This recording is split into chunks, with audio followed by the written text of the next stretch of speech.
Spurs won that North London derby in Hong Kong against Arsenal yesterday. Brilliant strike from Papsar, talkSPORT resident Spurs fan Jamie O'Hara didn't get too carried away though. Glory, glory, Tottenham Hotspurs. Glory, glory, Tottenham Hotspurs. Glory, glory, Tottenham Hotspurs. And the Spurs go marching on in Hong Kong. I knew you'd be on one today. Can't believe we're mugging off Arsenal. We haven't even started the season yet. It's amazing. Oh, Lord. How are you, mate? You good? I'm good, man. I'm good. I'm better than Arsenal fans today. Mate, I know that. if you're gonna put a North London derby on in Hong Kong, mate, you can't go and lose that game before the season starts. It's a friendly, you muppet. For goodness sake, it doesn't count one shot. Not one shot. It really doesn't, Jeff. I think, the big thing for me as well is, even if Arsenal were desperate to get a goal to draw against Spurs, okay, that player, okay, you played the amount of money, the amount of time wanting to play, you're off. Yeah. Saka, if you was on, okay, you played the right amount of football wanting to play until our next game, you're off. It's all about fitness, not about the result. Yeah, completely. Yeah. Let's get the thoughts of Arsenal fan talkSPORT host Harry Symeou on this. Morning, Harry. Good morning, Harry. Good morning, guys. How you doing? Yeah, really good. Thanks, mate. I mean, look. From an Arsenal perspective, obviously, first glimpse of Victor Gyökeres, he only got, less than a quarter of an hour, didn't he? Did he make any impression on you? Not really, but I suppose when you're kind of coming on for the last sort of 15 minutes of a game, and obviously he's not trained, has he, during pre-season? He's probably had a day or two with this Arsenal team in between the kind of travelling that they've been doing from Singapore to Hong Kong. So I'm not going to draw any conclusions about Victor Gyökeres based on that sort of brief cameo appearance. Good to finally see him in an Arsenal shirt and sort of out on the pitch representing the Gunners. But yeah, it's really difficult to sort of make any judgments on his performance. And as you guys were just saying there, it's a game that is primarily for fitness. I know it was against Spurs, and there's always a little bit of something when you play them from an Arsenal perspective, but we'll let them enjoy this one because they don't get too much to enjoy when they come up against us normally, do they? Harry, I've got the squad of players Arsenal have got here. I've looked at it, 2 players per position, strong players per position. Is there any more that you want to add to this squad if you're an Arsenal fan? Let's talk about Eze. Jeff said earlier that maybe Trossard, because he's 30, may be the one he sacrificed rather than Martinelli. Would you agree on that?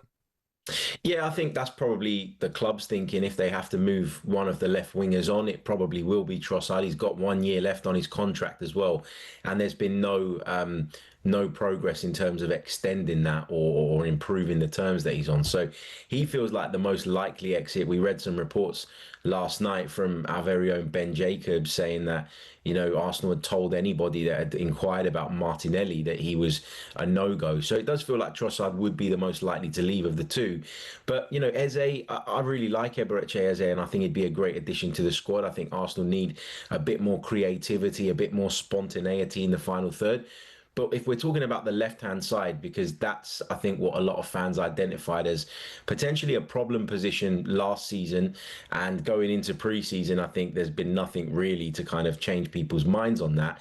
My question would be, and as much as I want Eze, does he actually fix that issue? Is he going to be suited to playing off of that left-hand side in a team that is very right-sided leaning? Because, Arsenal do try and work everything through Saka and Odegaard down that right-hand side. And on the left, they haven't quite got a conventional fullback in Lewis Skelly. He goes into midfield. So it feels to me like you need natural width on that left-hand side. And I don't know if Eze is the perfect fit for that. As much as I'd love him to come and worry about the issue of where he fits in later, I'm just not sure that solves our problem on the left. I mean, a lot of love on social media, by the way, yesterday from Arsenal fans for Reece Nelson, but it looks like he is on the way out of the club.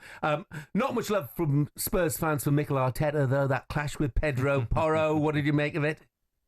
Yeah, it's just typical Mikel Arteta, isn't it? Friendly or not, he's well into it, and he's desperate to see his team perform and get the result that they're after. I mean, he was trying to say basically that Pedro Porro was taking the throw-in from sort of a few yards further forward than he should have been. I mean, a lot of people don't like that about Mikel Arteta, but for me, I mean, it's not really a big issue, is it? He's passionate, he's fired up, it's against Spurs.